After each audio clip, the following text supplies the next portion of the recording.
नमस्कार मित्रों, welcome back to IAS saga history of India series में आज हमारा 15th लेक्चर है। इस लेक्चर में हम इंडिया की अर्ली मिडाइवल एज के बारे में डिस्कस करेंगे, जिसकी बेसिक टाइमलाइन 600 सी से लेकर 1200 सी के बीच में है। इस वीडियो में हम बेसिकली 3 डायमेंशन डिस्कस करेंगे। सबसे पहले हम देखेंगे कि अर्ली मिडाइवल एज के टाइम पे नॉर्थ इंडिया और साउथ इंडिया में कौन सी मेजर डायनेस्टीज़ रूल करती थी और उनकी बेसिक टाइमलाइन क्या थी। उसके अलावा हम देखेंगे कि पल्लवा पीरियड के दौरान जो सोसाइटी थी उसकी क्या फीचर्स थे, और साथ ही साथ देखेंगे कि जो चोला पीरियड थे उसके टाइम पे कुछ इंपॉर्टेंट टर्म्स जो यूज़ की जाती थी एडमिनिस्ट्रेशन में या फिर सोसाइटी में, उसके बारे में हम देखेंगे। तो चलिए शुरू करते हैं। सबसे पहले हम देख लेते हैं बेसिक टाइमलाइन, जो कि अर्ली मिडाइवल इंडिया के बारे में मैंने इस स्लाइड में बना रखी है। सबसे जो पहला पीरियड था वो था 600 से लेकर 750 सीई का। इस पीरियड के दौरान नॉर्थ इंडिया में पुष्यभूतिस मेजर डायनेस्टी थी, जिसके इम्पोर्टेंट रूलर थे हर्षवर्धन। उसके अलावा मुखारीस पुष्यभूतिस के पहले रूल करती थी। उसके अलावा गुजरात में मैत्रिकास रूल करते थे और गोड़ा अपने बंगाल में रूल करते थे। इसके इम्पोर्टेंट रूलर थे शशांक, जिसने बोध गया के ट्री को कटवाया था। पुष्यभूतिस हर्षवर्धन की डेथ के बाद धीरे धीरे डिक्लाइन होना शुरू करते थे अराउंड 650 के बाद, परंतु फिर भी 750 तक इनका थोड़ी बहुत इनकी जो पावर थी वो रही थी। उसके बाद गुजर प्रतिहारा ने इनको ओवरथ्रू कर लिया था। डेक्कन में इसी टाइम पे चालुक्यास और वातापी रूल कर रहे थे, और साउथ इंडिया में पल्लवास, जो कि उनकी कैपिटल कांचीपुरम थी, और मदुरई की पांड्यास रूल कर रहे थे। उसके बाद जो सेकंड पीरियड है 750 से लेकर 1000 सी का, इसके बीच में नॉर्थ इंडिया में गुजर प्रतिहारास का रूल था। इनका रूल था बेसिकली यूपी, नर्मदा के ऊपर का मध्य प्रदेश, गुजरात, राजस्थान, पंजाब, हरियाणा वाले रीजन में। वहीं जो बिहार और बंगाल वाला रीजन था उसमें इसी टाइम पे पालास रूल करते थे। इसी पीरियड में डेक्कन के में राष्ट्रकूटास का रूल था। राष्ट्रकूटा मेजर डायनेस्टी थी जिनकी कैपिटल थी मान्यखेत। और इंपीरियल चोला साउथ इंडिया में थे, जो कि सबको पता है इनकी कैपिटल कौन सी थी, तंजौर कैपिटल थी इनकी। उसके बाद जो तीसरा और लास्ट पीरियड आता है अर्ली मिडाइवल एज का, वो आता है 1000 से लेकर 1200 सी के बीच का। इस टाइम पे नॉर्थ इंडिया में बहुत सारे राजपूत किंगडम्स का उदय हुआ, जैसे कि चम्माणास, चंदेलास, बुंदेलास तो बाद में आए थे, गढ़वालास, इस तरीके से बहुत सारे, परमारास, तो इस तरीके से बहुत सारे राजपूत किंगडम्स का उदय हुआ। और साथ ही साथ बंगाल में सेना रूलर्स ने पालास को ओवरथ्रू कर लिया था। डेक्कन में हम इसी टाइम पे देखेंगे कि राष्ट्रकूटास का रूल खत्म होकर जो चालुक्यास थे उन्हीं के वंशजों ने दोबारा वेस्टर्न चालुक्या नाम से किंगडम की स्थापना करी, जिसकी कैपिटल इन्होंने रखी कल्याणी। और कुछ समय के बाद अराउंड 1189 में यादवास ने इनको ओवरथ्रू कर लिया, वेस्टर्न चालुक्यास को। इन्होंने अपनी कैपिटल बनाई यादवास ने देवगिरी। साउथ इंडिया में इंपीरियल चोलास का अभी तक रूल था, ये करीब करीब 1350 तक इनका रूल चला था, 1367 तक। अब ये 625 का ये मैप है। इसमें आप देख सकते हो कि जो नॉर्थ इंडिया है वहाँ पर हर्ष का रूल है एम्पायर, और जिसको पुष्यभूति डायनेस्टी बोलते हैं। इधर आप गोड़ा रूलर्स हैं, जिसको जो बंगाल और बिहार में रूल करते थे। इधर मैत्रिकास के रूल हैं। और यहाँ देखेंगे हम साउथ में, तो यहाँ चालुक्यास का, जिनकी कैपिटल थी बादामी। इधर बिल्कुल एक्सट्रीम साउथ में पल्लवास का रूल था कांचीपुरम में, और बिल्कुल साउथ ही साउथ में जहाँ वहाँ पर पांड्यास थे, और चेरास का थोड़ा बहुत प्रिंसिपलिटी थी, पर चेरास इतने इंपॉर्टेंट नहीं थे इस टाइम पे। पल्लवास और पांड्यास ही इंपॉर्टेंट थे। ये उसके बाद 700 एडी में आप देख सकते हो कि हर्ष का एम्पायर ख़त्म हो चुका है, और कन्नौज एक छोटी सी प्रिंसिपलिटी बन चुकी है।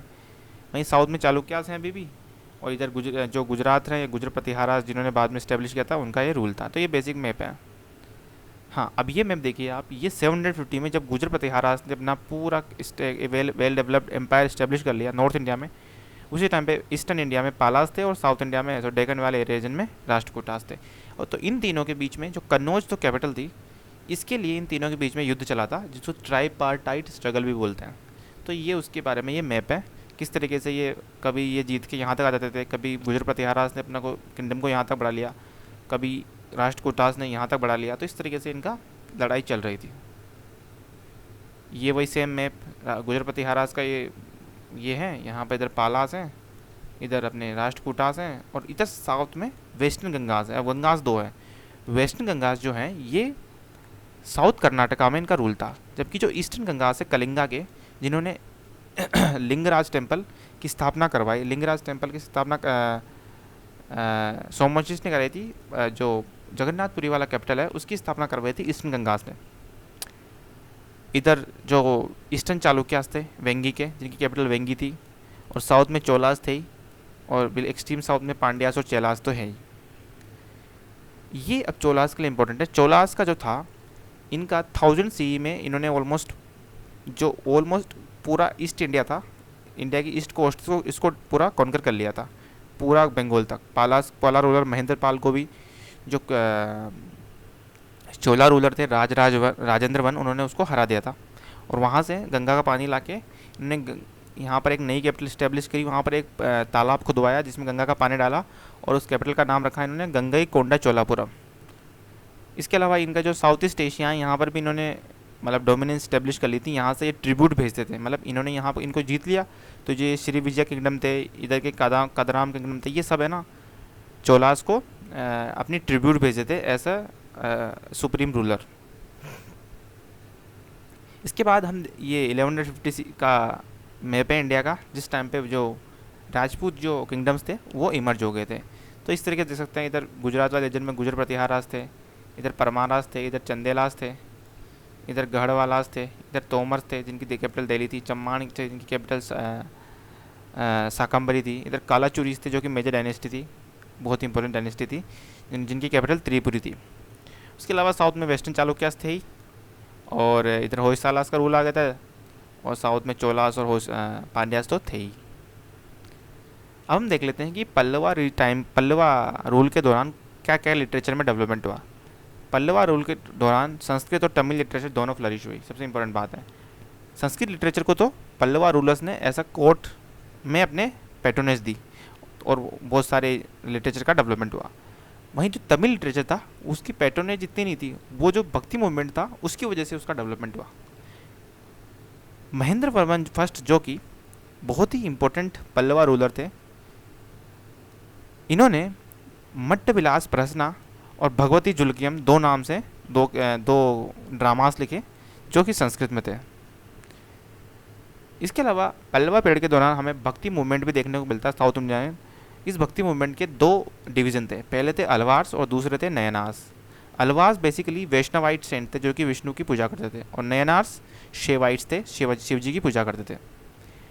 अब जो अलवार सेंट्स थे उनका जो कैनन है, रिलीजियस कैनन, जो कि जो सेंट्स ने जो पोइम्स लिखी थी, रिलीजियस पोइम्स, उनको कंपाइल करके एक किताब लिख दी गई जिसका नाम रखा गया नलयर दिव्य प्रबंधनम। ये अलवार्स की रिलीजियस कैनन था। और जो शेवाइट्स थे उनकी जो रिलीजियस कैनन था, जिसमें उनके जो सेंट्स थे नयनमार सेंट्स, उनके जो पोइम्स लिखी गई थी उसको तिरुमुराई बोलते हैं। इसके अलावा एक तेवारम करके भी एक बुक है, तेवारम, जो भी शेवाइट से रिलेटेड है। इसके अलावा पेरिया पुराणम लिखा गया, ये बेसिकली चोला पीरियड के दौरान लिखा गया, पल्लव के दौरान नहीं लिखा गया था। इसमें बेसिकली जो शेवाइट सेंट्स थे उनकी जो बायोग्राफी थी उनकी, उसको इसमें कंपाइल किया गया।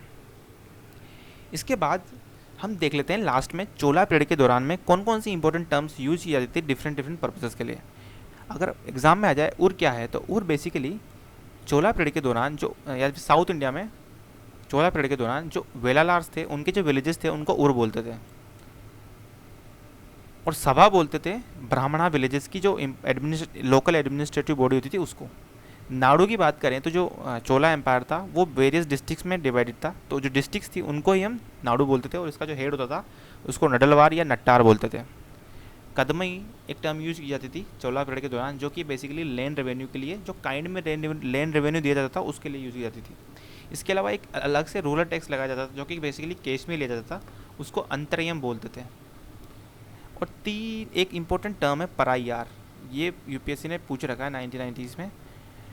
ये बेसिकली अनटचेबल ग्रुप होते थे चोला पीरियड के दौरान साउथ इंडिया में। इरवारिया, ये साउथ इंडिया में जो टैंक मेंटेनेंस कम्युनिटी, यानी कि इरिगेशन के लिए बहुत सारे टैंक्स चोला रूलर्स के द्वारा बनवाए गए थे, और उन जो टैंक तालाब बनवाए गए थे उनकी मेंटेनेंस के लिए जो चोला रूलर्स थे उन्होंने कमिटीज़ बनाई थी, उन कमिटीज़ को एरीवारिया बोलते थे। इसके अलावा जो चोला पीरियड के दौरान में मार्केट के लिए एक इंपॉर्टेंट टर्म यूज़ की जाती थी जो कि इसको अंगादी बोलते थे। तो इस तरीके से हमने अर्ली मिडाइवल एज में जो इंपॉर्टेंट जो एस्पेक्ट्स थे यूपीएससी के पर्सपेक्टिव से इंपॉर्टेंट चीज़ें थी वो हमने देख ली है। तो इस वीडियो में इतना ही। मेरे साथ जुड़ने के लिए बहुत बहुत धन्यवाद। Thank you very much.